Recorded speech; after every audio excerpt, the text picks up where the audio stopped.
윤석열 대통령과 기시다 후미오 일본 총리가 일본 도쿄에서 정상회담을 했습니다. 한일 군사정보보호협정 지소미아의 완전 정상화와 셔틀 외교 복원, 일본의 수출 규제 해제 등에 합의하며 안보와 경제 협력을 강화하기로 했습니다. 기시다 총리는 과거사에 대한 직접적인 사과 없이 통절한 반성과 사죄가 명시된 과거 김대중 오부치 선언을 계승한다고 밝혔고 우리 정부의 제3자 변제안에 대한 추가 호응 조치는 언급하지 않았습니다. 피해자 측은 반발했고 여야의 평가는 극명하게 엇갈렸습니다. 미국은 12년 만에 열린 한일 정상회담을 환영하고 한미일 3국 관계를 실질적으로 강화하는 양국 관계 진전 노력을 지지한다고 밝혔습니다. 중국은 한일 관계가 지역 평화와 안정, 번영에 도움이 되길 바란다면서도 배타적인 소그룹을 만드는 데에는 반대한다며 견제에 나섰습니다. 경북 상주에서 난 산불이 15시간 넘게 꺼지지 않고 있는 가운데 산림당국이 대응 2단계를 발령하고 야간 진화 작업을 이어갔습니다. 이번 산불은 인근 주민의 실화에서 비롯된 것으로 추정되고 있습니다. 인천국제공항 출국장에서 소총용 실탄 한 발이 발견돼 경찰이 수사에 나섰습니다. 대한항공 여객기에서 실탄 2발이 발견된 지 엿새 만입니다. 유럽중앙은행이 실리콘밸리 은행과 크레딧 스위스 사태에도 불구하고 기준금리를 0.5%포인트 인상하는 빅스텝을 단행했습니다. 제닛 옐런 미국 재무장관은 미국의 금융 시스템은 건재하다고 거듭 강조했습니다.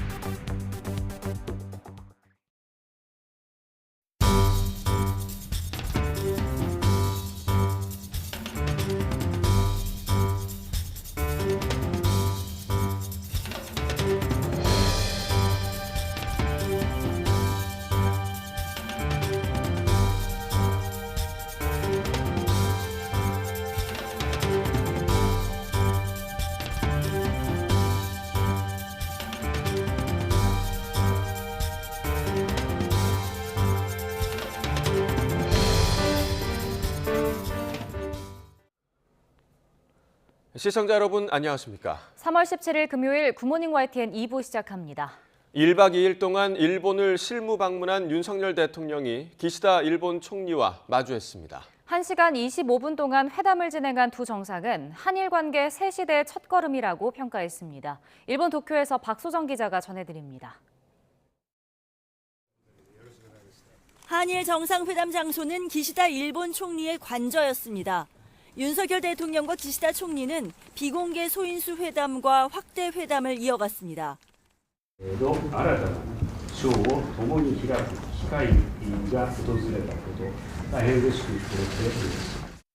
한일 관계의 새로운 시대를 열기 위해 함께 노력할 수 있기를 기대합니다. 한일 관계 새 시대, 협력 강화를 한 목소리로 언급한 두 정상. 1시간 25분 동안 회담을 마친 뒤 기자회견에서는 1998년 김대중 오부치 공동선언의 계승을 이야기했습니다. 김대중 오부치 공동선언의 정신을 발전적으로 계승하여 양국 간 불행한 역사를 극복하고 한일 간 협력의 새 시대를 여는 첫 걸음이 되었습니다. 共同宣言を含め、歴史認識に関する歴代内閣の立場を全体として引き継いでいることを確認いたしました。 이번 회담 결과로 어떤 국익을 얻는 것이냐는 질문에 윤 대통령은 한국과 일본의 국익은 서로 빼앗는 제로섬 관계가 아니라 윈윈할 수 있다고 강조했습니다. 대통령실이 예고했던 대로 이번 회담에서 새로운 한일 간의 공동선언은 나오지 않았습니다. 두 정상은 대신 앞으로 형식에 구애받지 않고 필요하면 수시로 만나 소통하고 협력할 것이라고 강조했습니다. 일본 도쿄에서 YTN 박소정입니다. 윤석열 대통령은 한일 군사정보보호협정 지소미아의 완전 정상화를 선언했습니다. 정상회담 당일 ICBM을 발사한 북한의 도발에 한일 정상은 한 목소리로 규탄하며 한미일 공조 강화의 뜻을 모았습니다. 박기환 기자가 보도합니다. 12년 만에 한일 정상회담을 몇 시간 앞두고 발사된 북한의 장거리 탄도미사일. 윤석열 대통령은 NSC 상임위에서 무모한 도발은 대가를 치를 것이라며 강하게 응수했습니다. 일본에 도착한 직후에도 숙소에 상황실을 열고 안보 상황을 점검하면서 긴장의 끈을 놓지 않았습니다. 이어진 한일 정상회담에서 화두는 역시 북한의 도발이었습니다.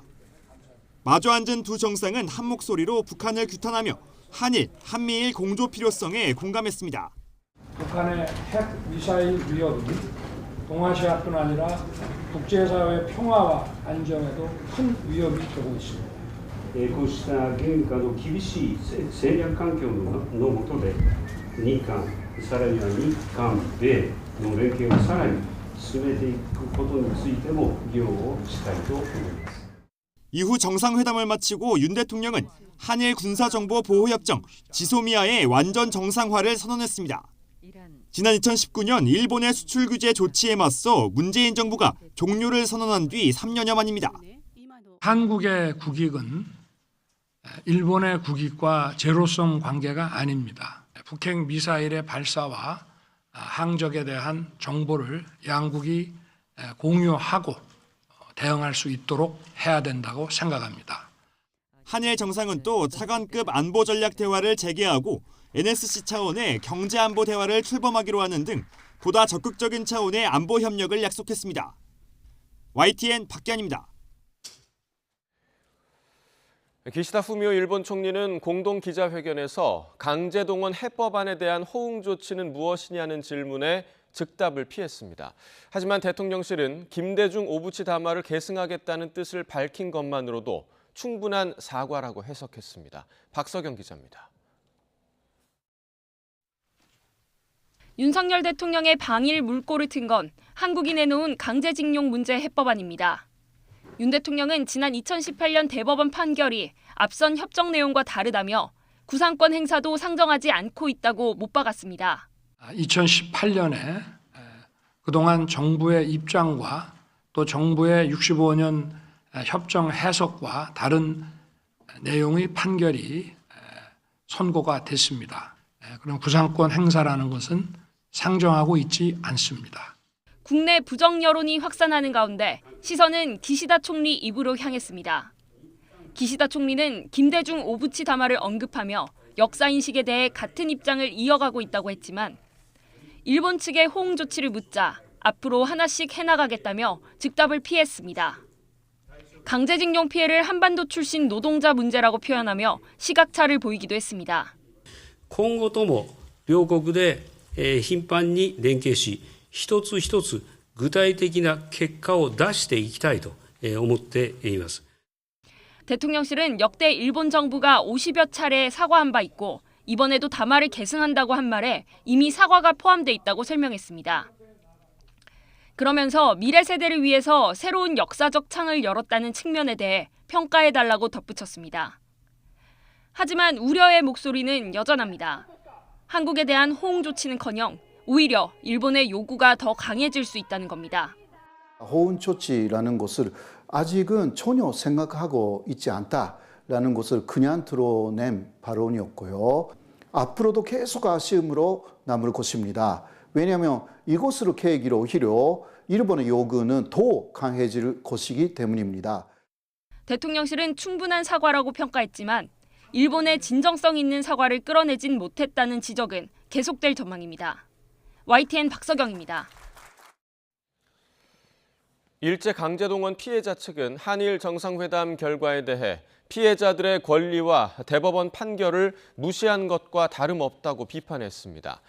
생존 피해자를 지원하는 민족문제연구소의 김영환 대외협력실장은 YTN과의 통화에서 구상권 행사를 상정하지 않는다는 윤석열 대통령의 발언은 피해자의 권리 자체를 짓밟은 것이라고 밝혔습니다. 피해자 측은 또 대법원의 강제동원 배상 판결이 청구권 협정 해석과 다르다는 발언에 대해선 우리 사법부가 잘못된 판결을 내려 한일 관계가 꼬였다는 걸 공식화한 것이라면서 사법 주권 포기이자 반헌법적이라고 지적했습니다. 네, 이번 한일 정상회담 결과에 대한 여야의 반응 뚜렷하게 엇갈렸습니다. 국민의힘은 얼어붙었던 한일 관계에 봄이 찾아왔다고 반겼지만 더불어민주당은 굴종 외교의 정점이었다며 혹평했습니다. 김경수 기자가 보도합니다. 한일 정상이 공동 기자회견으로 밝힌 회담 결과를 두고 정치권의 평가는 극과 극을 달렸습니다.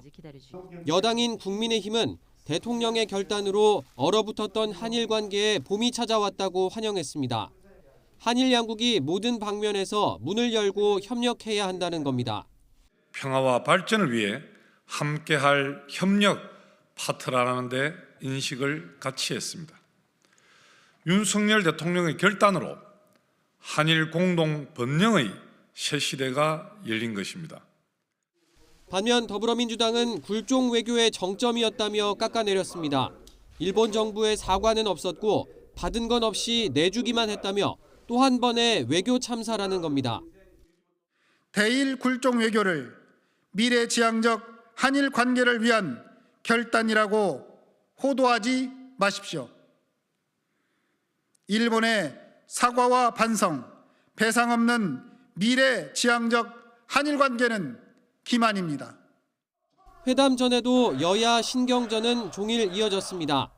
민주당은 제3자 변제 방식의 강제동원 문제 해법을 철회하라며 태극기를 들었고 강제동원 피해자에 대한 일본의 사죄와 전범기업 기업의 배상임을 당당히 촉구하라. 공항에서 대통령을 배웅하고 온 국민의힘 지도부는 전 정권은 그동안 무슨 노력을 했느냐며 날을 세웠습니다. 죽창가만 불러대며 반일 감정을 국내 정치용으로 써먹기에만 급급했던 민주당이 우리 정부의 해법을 폄훼하고 곡해하며 아직 일본 순방 일정이 남아있는 만큼 윤 대통령이 귀국하면 이번 회담 성과를 둘러싼 여야 공방에 본격적으로 불이 붙을 전망입니다. YTN 김경수입니다. 이번 한일 정상회담을 누구보다 반기는 곳은 바로 미국입니다. 백악관은 양국 협력에 새로운 장을 연 강제동원 배상안 발표에 이은 한일 정상의 만남을 환영하면서 한미일 협력을 더욱 강화해 나가자는 뜻을 밝혔습니다. 워싱턴에서 권준기 특파원이 보도합니다. 백악관은 12년 만에 한일 정상의 만남이 이루어졌다며 앞서 강제징용 배상안을 환영한 바이든 대통령 입장을 덧붙여 전했습니다. 그러면서 한일 협력에 새로운 장을 여는 역사적인 발표라며 미국은 두 나라 관계 발전을 계속 지지할 거라고 밝혔습니다. 특히 북한 위협으로부터 지키겠다는 방위 약속을 거듭 확인하며 한미일 3국 관계를 발전시켜 나가겠다고 강조했습니다. United States commitments to the defense of the Republic of Korea and to the defense of Japan remain absolutely ironclad, and we're going to continue to strengthen and enhance those trilateral ties between our three nations. 미 국무부도 환영 입장을 피력했습니다. 웬디 셔먼 국무부 부장관은 한일 정상회담 전에 모리다 케오 일본 외무성 차관과 전화통화에서 강제징용 배상안 발표를 통한 자유롭고 열린 인도태평양을 향한 기여를 환영한다고 밝혔습니다. 또 한일 두 나라가 상호 이해를 지속적인 진전으로 전환하려는 조처를 계속 지지한다고 말했습니다. 미국 전문가들도 한일 정상회담이 두 나라 번영과 안보 진전을 위한 국익 조치라고 평가했습니다. 패트릭 크로닌 허드슨 연구소 석좌는 어떤 사과 성명도 과거 잘못을 되돌릴 수 없지만 오늘 조처를 하지 않으면 미래를 위태롭게 할 거라며 이번 회담 시기의 중요성을 강조했습니다. 미국 언론도 대부분 긍정적으로 평가했습니다. 뉴욕타임스는 이번 정상회담을 한일 관계 해빙으로 평가하면서 미국 입장에선 중국에 대한 보루를 만드는 데 집중하기 위해 이 지역의 가장 강력한 동맹국이 서로 잘 지내는 것이 필요하다고 밝혔습니다. 한국 내 정상회담 반대 여론에 따른 윤 대통령의 정치적 위험을 짚으며 일본이 한국의 조치에 호응할 가능성이 있다는 전문가들의 전망도 함께 소개했습니다. CNN은 한일 두 나라가 새롭게 페이지를 넘길 준비가 된 것처럼 보인다며 북한의 미사일 발사와 중국의 공격적인 군태세 등을 배경으로 설명했습니다. 워싱턴 포스트는 이번 정상회담을 한미일 3국 공조 강화 차원에서 평가하면서 일본의 한반도 식민지배에서 유래한 오랜 난제를 넘을 수 있을지는 두고 봐야 할 거라고 전했습니다. 워싱턴에서 YTN 권준기입니다. 중국이 한일 정상회담에 대해 폐쇄적이고 배타적인 소그룹을 만드는 데 반대한다며 견제하고 나섰습니다. 왕원빈 중국 외교부 대변인은 정례 브리핑에서 한일 관계가 지역 평화와 안정, 번영에 도움이 되는 방향으로 발전하길 희망한다며 이같이 말했습니다. 이어 중국과 일본, 한국은 중요한 경제 무역 파트너라며 글로벌 공급망의 안정적이고 원활한 흐름을 수호하는 것이 세 나라와 지역의 공동이익에 부합한다고 강조했습니다.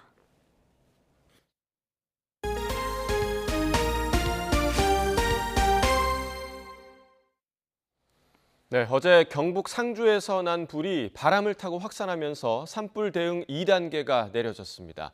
현재 어떤 상황인지 알아보겠습니다. 김연아 기자. 네, 사회부입니다. 네, 진화 상황 전해주시죠. 네, 새벽 5시 기준으로 진화율은 70%입니다. 한때 4km가 넘게 이어졌던 화선도 1.4km 정도로 줄었습니다. 소방과 산림당국은 밤사이 진화대원 1,200명을 투입해 불길을 잡았는데요. 새벽 6시 반부터는 헬기 22대를 다시 투입해 완전 진화에 나설 계획입니다. 이번 산불로 인한 피해 면적은 86헥타르, 축구장 120기 규모에 달합니다. 또 최초 신고자인 40대 남성에 이어서 진화대원 1명이 다쳐서 병원으로 옮겨졌는데 다행히 큰 부상은 아닌 것으로 전해졌습니다. 이번 불은 어제 오후 2시 50분쯤 경북 상주시 외남면 야산에서 시작했습니다. 날이 가물고 바람도 거세서 불길이 금방 번져 주민 200여 명이 대피하게 되는데요. 저녁쯤엔 대부분 귀가했지만 주민 30명은 끝내 마을회관에서 불안한 밤을 보내야 했습니다. 당국은 이번 산불이 타고 남은 재를 산 주변에 버리면서 시작된 거로 보고 진화 이후에 정확한 산불 원인을 조사할 예정입니다. 어제 저녁 7시 10분엔 경남 진주시 명성면의 야산에서도 불이 났습니다. 산림당국은 산불 진화 장비 20대와 진화대원 100여 명을 투입해 1시간 40여 분 만에 불길을 잡았는데요. 불이 난 곳이 민가에서 떨어져 있어서 인명피해는 없었습니다. 지금까지 사회일부에서 YTN 김연아입니다. 인천국제공항 출국장에서 또다시 실탄 한 발이 발견됐습니다. 대한항공 여객기에서 실탄 2발이 발견된 지 엿새 만입니다. 경찰은 실탄 소지자를 추적하고 있습니다. 우철희 기자입니다. 인천국제공항에서 실탄이 발견된 건 오후 4시 20분쯤입니다. 제1여객터미널 3층 출국장 쓰레기통 안에 소총용 탄알 한 발이 들어있던 겁니다. 환경미화원이 쓰레기통 분리수거를 하다가 발견했고 이후 경찰에 신고가 접수됐습니다. 다만 실탄이 있던 곳은 검색을 마치고 들어가는 보안구역이 아니라 누구나 출입할 수 있는 장소였습니다. 경찰이 출동해 일대를 수색했지만 더 발견된 실탄은 없었습니다. 앞서 지난 10일에도 인천공항에서 권총용 실탄 2발이 발견됐습니다. 이륙 준비를 하던 필리핀 마닐라행 대한항공 여객기 안에서 탑승객이 실탄을 찾아냈습니다. 당시 원희룡 국토교통부 장관까지 나서 명백한 보안 사고라면서 유감을 표명하고 보안 강화를 공언한 상황. 이번엔 보안구역이나 여객기 안은 아니지만 불과 엿새 만에 공항에서 또 실탄이 발견되면서 불안감이 커질 수밖에 없습니다. 경찰은 일단 탄알의 종류가 다르다는 점에서 실탄 소지자가 동일 인물은 아닌 것으로 보고 있습니다. 공항 CCTV 확보와 정밀 감식 등을 통해 소지자를 추적하는 동시에 어떤 경위로 실탄이 있게 된 건지 확인에 주력할 방침입니다. YTN 우철입니다.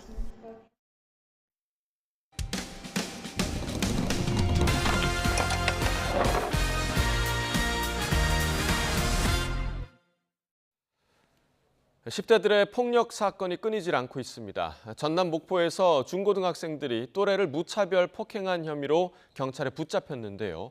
피해 학생은 갈비뼈가 부러지고 고막이 파열되는 등 온몸을 크게 다쳐 병원에서 치료를 받고 있습니다. 오선열 기자입니다. 고등학생 15살 A군은 최근 전남 목포의 한 모텔에 감금된 채 악몽 같은 시간을 보냈습니다. 또래 3명에게 주먹과 발로 무차별 구타를 당한 겁니다. 그때 경찰분들이 오셔갖고 타짜 같은 것이 나와 있어서 왜 그러냐고 물어봤더니 집기를 부숴놨다고. 가해 학생들은 1시간 동안 모텔 도구를 이용해 가학적인 폭행을 저지르고 칼로 위협하며 신고할 경우 보복하겠다며 협박했습니다. 물건까지 다 뺏긴 A군은 홀로 병원으로 이동해 부모에게 구타 사실을 알렸습니다. 병원 진단 결과 갈비뼈 골절과 온몸 타박상으로 전치 6주, 양측 고막 파열로 전치 3주의 상해를 입었습니다. 전가근육도 시작해가지고 머리부터 발끝까지 다 때려놨습니다. 타박상이 좀 심한 상태고 마지막에 이제 옷 다 벗기고 사진 찍고 신고하면은 죽인다고 그렇게 협박하고 평당 도 비밀번호까지 물어보고. 가해 학생들은 다음 날 상해 등의 혐의로 경찰에 붙잡혔습니다. 이들은 최근 전남 무안에서 차량을 턴 혐의로 경찰이 쫓고 있었던 것으로 확인됐습니다. 사투리 사건이 있어가지고 계속 추적을 했었어요. 그 전부터. 그런데 하다 보니까 걔들이 모텔에 그 다른 폭행 사건까지 있다고 확인돼가지고 영장을 넣으면서. 경찰이 가해 학생 3명에게 구속영장을 신청했지만 범죄 전력이 있는 1명만 구속됐습니다. 심지어 다른 2명 가운데 1명은 중학교 1학년으로 형사처벌을 받지 않는 촉법 소년이었습니다. 이번 폭행으로 큰 충격을 받은 피해 학생과 부모는 보복 폭행까지 두려워하고 있습니다. 그네들을 풀려났다고 그러니까 저는 이제 보복이 일단 무섭고 무슨 또 해코지를 당할까봐 무서워서 지금 그게 가장 걱정되고 얘도 지금 엄청 불안해하고 있어요. 지금 일단 감옥에 들어가 있거나 해야 제가 안심이 되죠. 전남교육청은 가해 학생들이 다른 학교 폭력에도 연루된 것으로 보고 징계위원회를 열어 징계 수위를 정할 방침입니다. YTN 오선열입니다. 유럽중앙은행이 은행권의 혼란에도 기준금리를 0.5%포인트 인상했습니다. 이 발표 이후 미국 금융시장에서는 연준이 다음 주에 기준금리를 0.25%포인트 인상할 가능성이 80%를 넘어섰습니다. 보도에 김원배 기자입니다. 유럽중앙은행이 미국 실리콘밸리 은행 파산과 스위스의 세계적 투자은행 크레디트 스위스의 주가 폭락 등에도 기준금리를 지난달 예고한 대로 0.5%포인트 인상했습니다. Inflation is projected to remain too high for too long. Therefore, the Governing Council today decided to increase the 3 key ECB interest rates by 50 basis points in line with our determination to ensure the timely return of inflation to our 2% medium-term target. 유럽중앙은행은 지난해 7월 11년 만에 처음으로 기준금리를 0.5%포인트 인상한 데 이어 지난해 9월과 10월에는 각각 0.75%포인트 올렸습니다. 이어 지난해 12월과 지난달 그리고 이번까지 3회 연속 0.5%포인트 인상을 단행했습니다. 로이터 통신은 스위스 중앙은행이 크레디트 스위스 은행에 500억 스위스 프랑, 우리 돈으로 약 70조 3천억 원을 대출해 주겠다고 한 결정이 이번 금리 인상을 추진할 자신감을 주었다고 소식통을 인용해 보도했습니다. 라가르드 총재는 기자회견에서 현재 금융시장 긴장 상태를 모니터링 중이며 유로존의 물가 안정과 금융 안정을 유지하기 위해 필요한 모든 대응 조치를 할 준비가 돼 있다고 말했습니다. 수요일 25% 폭락했던 크레디트 스위스의 주가는 목요일에는 19% 반등했습니다. 유럽중앙은행의 기준금리 0.5%포인트 인상 발표 이후 미국 금융시장에서는 연준이 다음 주 기준금리를 0.25%포인트 인상할 가능성이 80%를 넘어섰습니다. 하루 전에 54%보다 크게 높아진 것입니다. 제니 델런 미국 재무장관은 실리콘밸리 은행 붕괴 사태 이후 처음으로 의회 청문회에 나와 미국의 금융 시스템은 건재하다고 거듭 강조했습니다. I can reassure the members of the committee that our banking system is sound and that Americans can feel confident that their deposits will be there when they need them. 옐런 장관은 실리콘밸리 은행 폐쇄 조치와 관련해 유동성 위기가 있었다며 왜 이 같은 문제가 발생했는지 상세하게 조사할 것이라고 밝혔습니다. YTN 김원배입니다. 은행권 제도 개선 TF를 통해 논의를 이어가고 있는 금융당국이 이번엔 은행의 건전성을 강화할 수 있는 제도 정비에 나섰습니다. 실리콘밸리 은행 사태로 금융시장 불확실성이 커지는 상황에서 자기자본 확대 등을 통해 손실 흡수 능력을 높인다는 방침입니다. 보도에 강희경 기자입니다. 금융당국이 제도 개선 TF 3차 실무작업반 회의를 열고 은행의 건전성 제도 정비에 나섰습니다. SVB 등 미국 지역은행 파산 계기에 자기자본 확대를 통한 은행의 손실 흡수 능력 강화를 추진하기로 했습니다. 이를 위해 지난 2016년 제도 도입만 한 채 활용하지 않고 있는 경기 대응 완충 자본 활용을 적극 검토할 예정입니다. 신용 팽창기에 은행의 추가 자본을 적립하도록 하고 경색이 발생하면 적립 의무를 완화해 사용하도록 하는 제도입니다. 우선 코로나19 대응 과정에서 급증한 대출 부실화 가능성에 대비해 현재 0%인 경기 대응 완충자본에 추가 적립 의무를 부과하는 방안을 검토합니다. 실제 국내 은행의 연체율은 불안한 추세로 1월 말 기준 대출 연체율은 전달 대비 0.06%포인트 상승한 0.31%로 집계됐습니다. 현 시점에서 동사태의 여파를 예측하기 어렵다는 점에서 정부는 높은 경각심을 갖고 상황을 예의주시해 나가겠습니다. SVB 사태로 은행 제도 개선 TF의 대형 시중은행 과점 해소 논의 등에 영향이 있을 거란 우려가 이어지고 있습니다. 이에 대해 금융위는 금융안정과 소비자 보호를 전제로 하고 있다며 원래 계획대로 차질 없이 논의를 이어가겠다고 선을 그었습니다. 금융안정과 소비자 보호를 전제로 이 논의를 이제 시작을 한 것이고요. 그러한 측면에서 SB 사태가 있었다는 것 자체가 우리의 그 스몰 라이센스나 이제 특화은행 논의가 달라질 이유는 특별하게 없고. 은행 성과급 등 보수체계 관련 개선 방향도 논의됐습니다. 지난해 국내 5대 시중은행은 당기순이익 12조 6,900억여 원을 걷어 성과급의 1조 9천억 원, 퇴직금의 1조 5천억 원 넘게 지출한 것으로 나타났습니다. TF는 은행 성과급이 단순히 예대금리 차에 의한 것인지 등을 고려해 지급될 필요가 있다며 조만간 관련 제도와 관행을 개선하기 위해 구체적 방안을 내놓을 예정이라고 밝혔습니다. YTN 강희경입니다. 북한이 ICBM을 발사하며 도발 강도를 높이는 가운데 한미연합연습 자유의 방패는 나흘째 진행되고 있습니다. 적 후방을 침투하는 훈련과 대화생방 테러 훈련 등 실전 같은 대규모 훈련이 이어졌습니다. 한현희 기자의 보도입니다. 낙하산을 맨 정찰대원들이 공군 수송기에서 뛰어내립니다.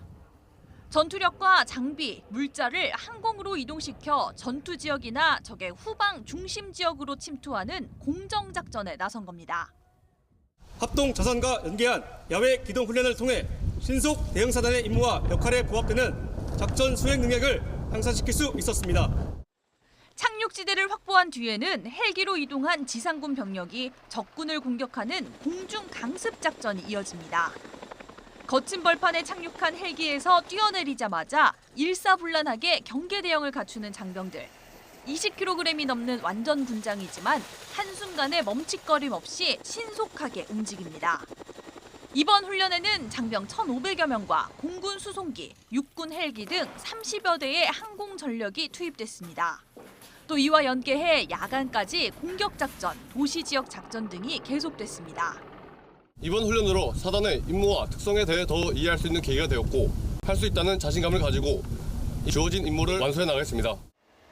여기에 미군과의 연합훈련, 탄저균 생물학 테러를 가정한 합동 화생방 테러 훈련 등도 진행됐는데 군은 한미연합연습을 전후해 실전 같은 연합 합동 야외 기동 훈련을 통해 작전 수행 능력을 향상해 나가겠다고 강조했습니다.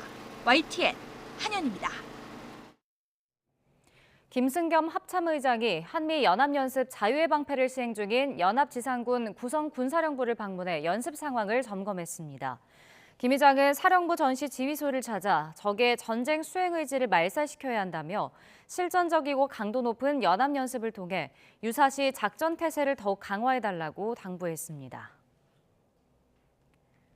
이종석 국방부 장관이 국방부 청사에서 김용원 국가인권위원회 군인권보호관을 만나 업무 현안에 대한 의견을 교환했습니다.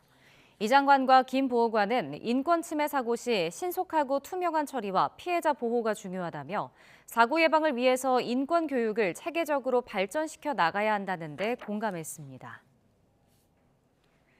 세월호 참사 9주기가 한 달 앞으로 다가온 가운데 희생자 유족 등이 모여 희생자를 기억하고 안전사회를 위한 연대에 동참해달라고 촉구했습니다.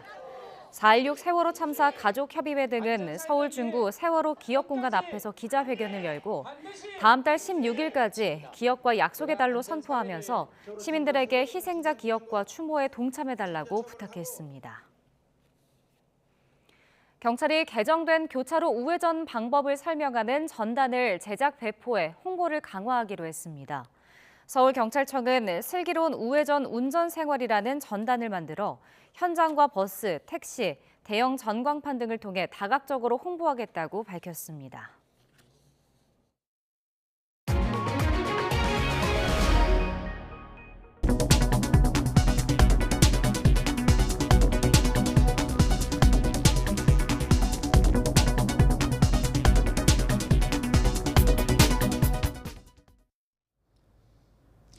오늘 출근길까지는 옷차림 따뜻하게 하시기 바랍니다.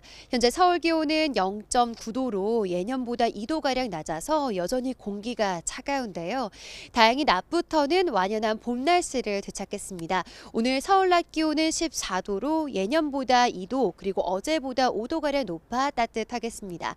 낮 동안 공기도 깨끗해서 온화한 봄 기운을 느끼기 참 좋겠습니다. 오늘 내륙 하늘에는 구름만 다소 지나겠지만 제주도와 그리고 남해안 지역에는 비가 살짝 내리겠습니다. 제주도는 오전부터 내일 새벽까지 5에서 10mm, 남해안 지역에는 저녁 한때 1mm 안팎의 비가 가끔 내리겠습니다.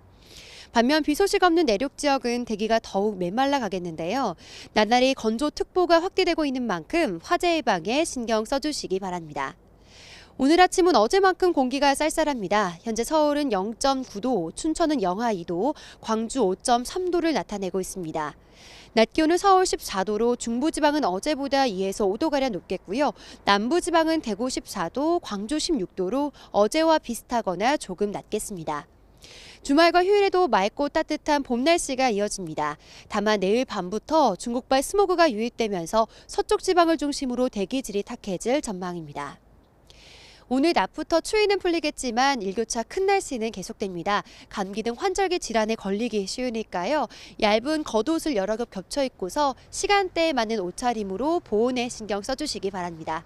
지금까지 YTN 홍나신입니다.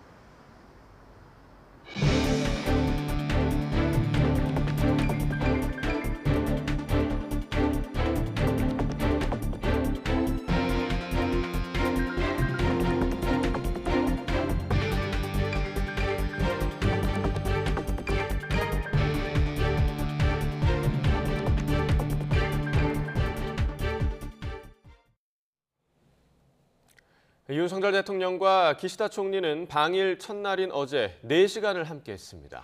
딱딱한 만찬장이 아닌 도쿄 시내 일반 식당에서 부부 동반으로 식사한 뒤 2차로는 두 정상만 추억의 식당을 찾았습니다. 보도에 조은지 기자입니다.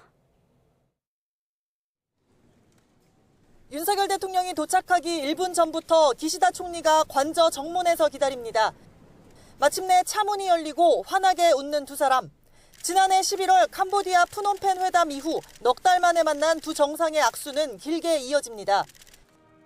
태극기와 일장기가 놓인 단상에서 두 정상은 애국가와 기미가요를 엄숙한 표정으로 들으며 서로에게 예를 표시했습니다.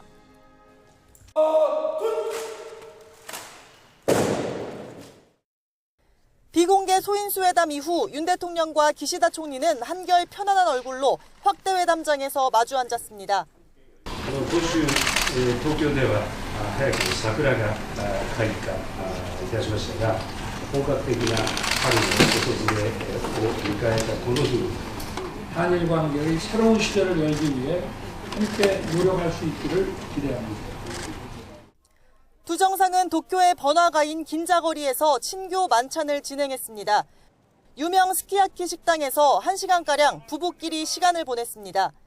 일본 관례상 실부 방문 때 부부 동반 만찬은 드물다는 게 우리 대통령실 설명입니다. 일본 측은 이어 2차로 윤 대통령의 어린 시절 추억이 서린 오므라이스 집으로 안내했습니다. 이번에는 단둘이 맥주까지 곁들였는데 식당을 나올 때 두 정상은 눈에 띄게 밝은 표정이었습니다. 대통령님 맛있었습니까? 맛있었습니까? 방일 첫날에만 공과 사를 오가며 4시간 넘게 밀착 행보한 한일 정상이 얼어붙은 양국 관계를 얼마만큼 녹여낼지 지켜볼 일입니다. 일본 도쿄에서 YTN 조은지입니다.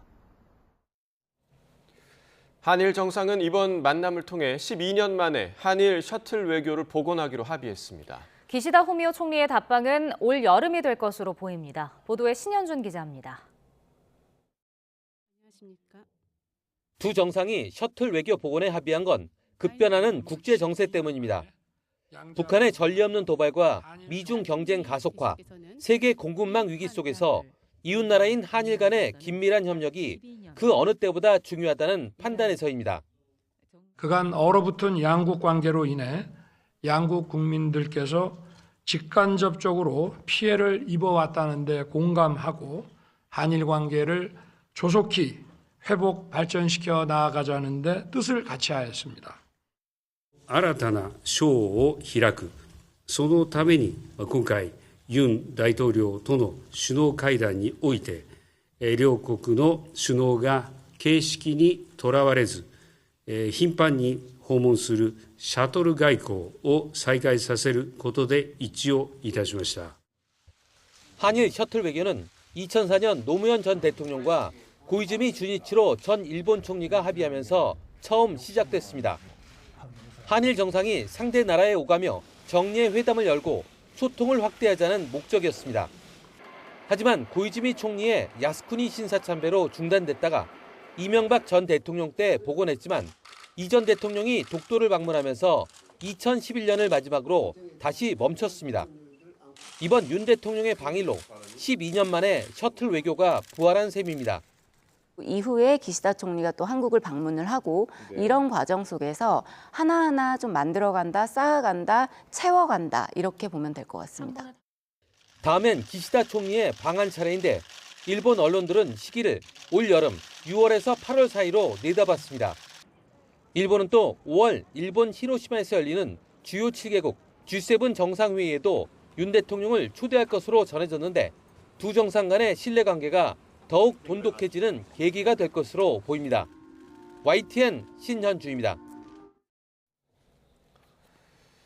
일제 강제동원 피해자 측은 한일 정상회담 결과를 두고 피해자 인권을 짓밟은 채 한일 관계 문제의 원인을 한국에 돌린 것이라고 비판했습니다. 시민사회단체와 청년층을 중심으로 과거사 문제 해결 없이는 한일 관계 미래도 없다고 규탄하는 목소리도 이어졌습니다. 손효정 기자가 보도합니다. 한일 정상회담 직후 강제동원 피해자 측은 윤석열 대통령이 일본 앞에서 지난 사법부 판결이 잘못돼 한일 관계에 문제가 생겼다고 인정한 것이라고 반발했습니다. 피해자 인권은 무시한 반헌법적 결과이자 사법 주권을 포기한 발언이라고 지적했습니다. 한국의 최고 사법기관 내린 판결로 얻은 권리 회복을 가로막고 사법부가 판결을 잘못 내려서 한일 관계가 꼬였다라고 하는 인식을 그대로 보여준 거죠. 회담을 앞두고 국내 곳곳에서 정상회담을 반대하는 기자회견도 열렸습니다. 이번 정상회담이 강제동원 피해자들의 권리를 희생한 대가로 얻어낸 것이라는 질타가 쏟아졌습니다. 한일 정상회담은 3.1절 기념사와 굴욕적인 강제동원 해법으로 일본의 식민지배, 역사의 면죄부를 주고 강제동원 피해자들의 권리를 팔아먹은 대가로 얻어낸 것입니다. 대학생 단체들도 대통령실 앞까지 행진하면서 정부의 강제동원 해법안을 피해국이 가해국에 돈을 주는 비상식적 방법이라고 규정했습니다. 제3자가 주는 돈 따위는 필요 없다고 제대로 된 사죄부터 하라고 외치는 피해자들에게 다 잊고 앞으로 나아가는 것이 우리의 미래랍니다. 내가 상식으로 알고 있던 것이 상식이 아니다라는 생각이 드는 요즘입니다. 한일 양국 재계가 조성하기로 한 미래청년 기금을 놓고도 비판이 쏟아졌습니다. 피해자들의 피눈물 담긴 돈을 준다고 하면 우리가 기뻐하며 받을 줄 알았는가? 이는 미래를 포기한 매국적 결단이며 청년 모욕이다. 오는 18일 강제동원 해법 철회를 촉구하는 3차 범국민대회가 서울 도심에서 열리는 가운데 강제동원 해법에 대한 반발은 당분간 계속될 것으로 보입니다. YTN 손효정입니다. 윤석열 대통령의 일본 방문을 계기로 한국과 일본 경제인들이 모여 경제협력 방안을 논의합니다. 전국경제인연합회는 일본 측 파트너인 게이단렌과 오늘 도쿄에서 비즈니스 라운드 테이블을 연다고 밝혔습니다.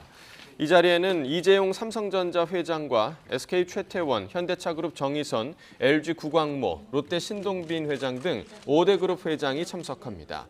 이와 함께 김병준 전경련 회장 직무대행과 김기문 중소기업 중앙회장 등도 참석하고 일본에서는 도쿠라 마사카즈, 게이단렌 회장 등 11명이 나올 예정입니다.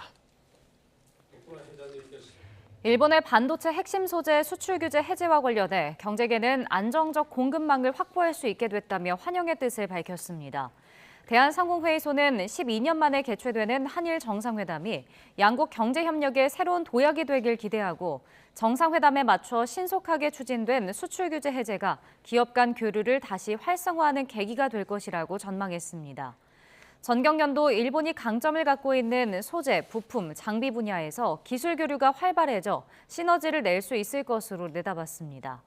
경총과 무역협회 등도 양국 교역이 정상화돼 기업의 불확실성을 해소하고 공급망 안정화에도 기여해 두 나라 경제에 활력을 불어넣을 것으로 기대했습니다. 경북 상주시 외남면에서 난 산불이 이틀째 이어지는 가운데 진화율이 70%를 넘겼습니다. 산림당국은 인력 1,200여 명을 투입해 야간 진화에 나선 결과 오늘 새벽 5시 기준 불길을 70%가량 잡았다고 밝혔습니다.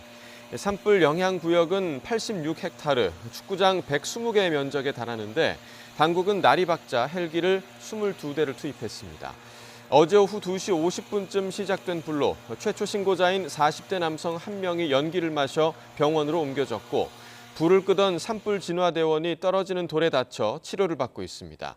한때 주민 200여 명이 마을회관 등으로 대피했지만 불이 잦아들면서 30여 명 정도를 남기고 모두 귀가했습니다. 주 60시간 이상 근무는 무리라며 상한선을 다시 만들라는 취지의 윤석열 대통령 지시에 MZ노조가 근본적인 해결책이 되지 못한다는 입장을 밝혔습니다.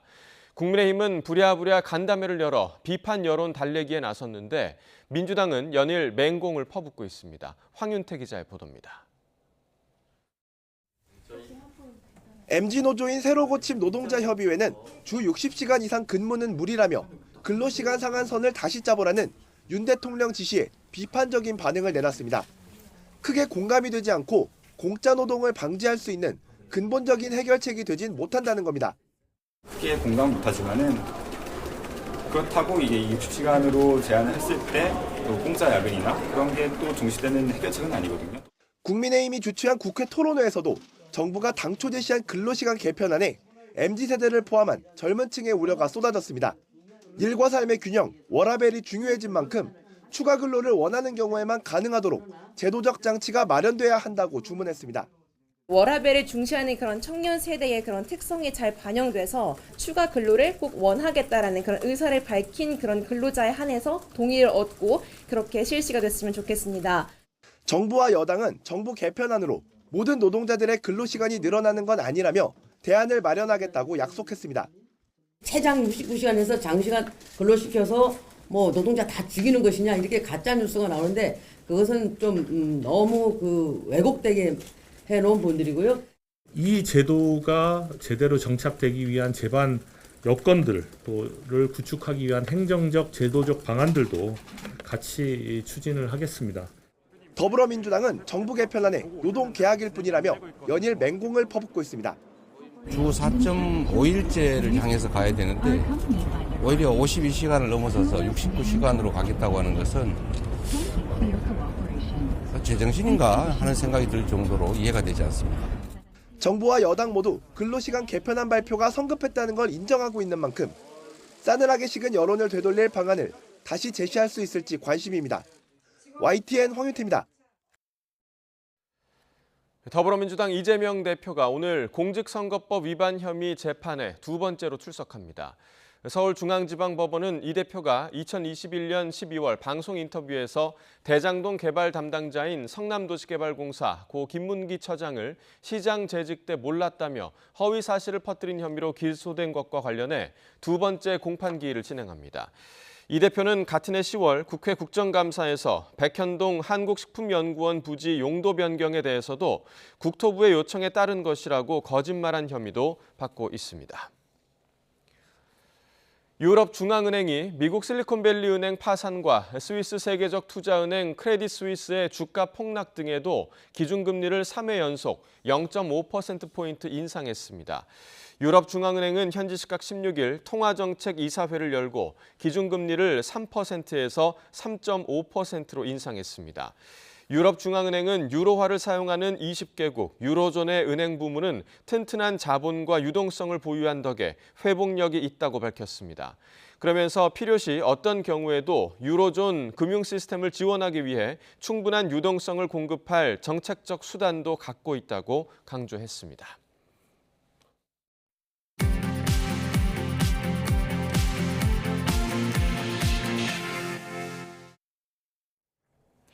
이 시각 세계는입니다. 우크라이나 근처 흑해에서 미군 무인기가 러시아 전투기와 냉전 후 첫 충돌에 추락한 사건을 두고 양측이 책임 공방을 벌이는 가운데 미군이 당시 영상을 공개했습니다. 폴란드는 나토 회원국 중 처음으로 우크라이나의 전투기 지원을 발표했습니다. 서방의 전투기 지원 동참으로 이어질지 주목됩니다. 보도에 김상우 기자입니다. 지난 14일 우크라이나 근처 흑해 상공에서 미 공군 무인기 리퍼가 러시아 수호이 전투기와 충돌해서 추락했습니다. 미군은 이 사건을 42초 분량의 동영상으로 공개했습니다. 영상을 보면 수호이가 정보감시 정찰 임무를 수행하는 무인기 뒤쪽으로 2번 접근합니다. 처음에 수호이는 휜 연기처럼 보이는 연료를 버리고 접근해서 무인기 프로펠러 위쪽으로 비행합니다. 그 다음에도 또 연료를 방출한 뒤 이전보다 훨씬 가까이 접근해서 위로 올라가며 부딪힙니다. 이로 인해 약 60초간 카메라 송출이 차단되고 당시 프로펠러의 날개 하나가 손상된 모습이 영상에 잡혔다고 미군 유럽 사령부가 밝혔습니다. 러시아 측이 부딪힌 적이 없다고 주장하자 증거를 제시하면서 반박한 것입니다. What I can say very clearly is this was a reckless and unsafe action. AP통신은 우크라이나 전쟁 발발 이전에도 러시아 군용기가 나토 항공기를 가로막는 사건이 연평균 400건씩 벌어졌지만 냉전 후 물리적 충돌로 미군기가 추락한 것은 이번이 첫 사례라고 지적했습니다. 양측의 책임 공방이 지속하는 가운데 폴란드는 우크라이나에 미그 29기 4대를 지원한다고 발표했습니다. 전투기 지원은 나토 회원국 중 처음입니다. Ukrainę w pełnej sprawności. Pozostałe samoloty są w tej chwili serwisowane, przygotowywane i będą pewnie sukcesywnie przekazywane. 폴란드를 필두로 서방의 전투기 지원 동참으로 이어질지 주목되는 가운데 존 커비 미 백악관 국가안보회의 전략소통조정관은 미국은 전투기를 보낼 생각이 없다는 기존 입장을 재확인했습니다. 하지만 전황이 급변할 경우 지원을 검토할 수밖에 없다는 관측도 나오고 있습니다. YTN 김상호입니다. 북한이 대륙간 탄도미사일을 개발할 수 있었던 배경에 인권 탄압이 있었다는 지적이 제기됐습니다. 미국 고위당국자는 유엔 안전보장이사회 북한 인권 관련 비공식 회의를 앞두고 전화 브리핑에서 북한 정권이 대량 살상무기 개발 자금을 조달할 수 있었던 건 강제 노동과 착취가 있었기 때문이라고 말했습니다. 어제 북한의 대륙간 탄도미사일 발사에 대해선 유엔 안보리 결의안에 대한 명백한 위반이라며 규탄했습니다.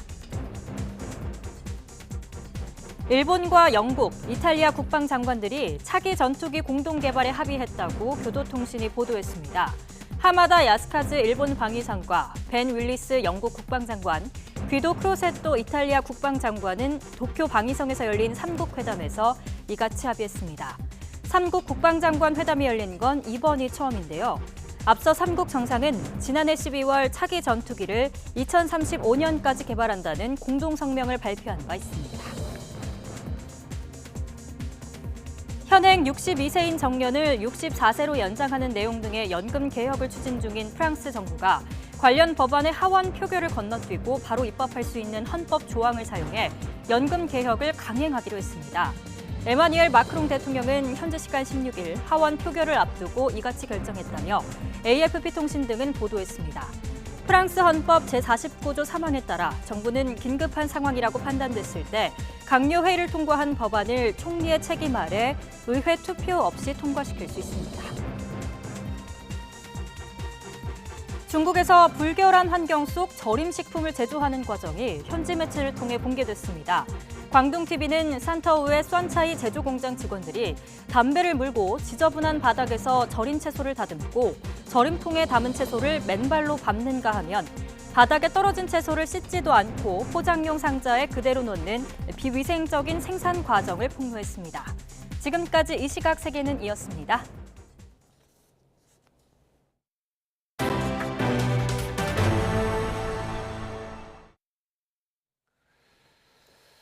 JMS의 교주인 정명석 총재가 선택한 여성 신도들, 일명 신앙스타라고 부르는데요.